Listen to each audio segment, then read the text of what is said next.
Isa pang grupo ng mga Taiwanese ang inaresto ng NBI dahil sa pagpapatakbo ng isang credit card fraud scheme.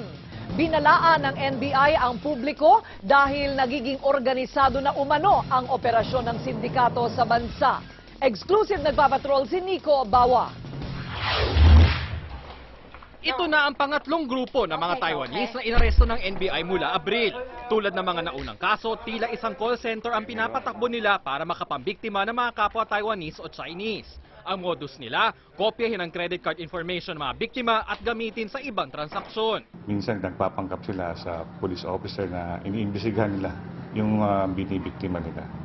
Then pag nakuha nila yung mga data, mag-generate ng either yung card ng tao. Sa isang pribadong lugar pinapatakbo ng mga Taiwanese ang kanilang operasyon. Nang mahuli, tumangging magpaliwanag ang mga suspect. Sabi nila, tulang, tourist, based yung record, match andito na. Sa ngayon, nasa 28 Taiwanese na ang kinasuhan ng NBI ngayon taon sa modus na ito. Hindi masabi ng NBI kung magkakakonekta ang mga kaso, pero nagiging organisado na raw sila. Noong makuha sila ng grupo namin, alam na nila kung anong sasabihin o anong gagawin.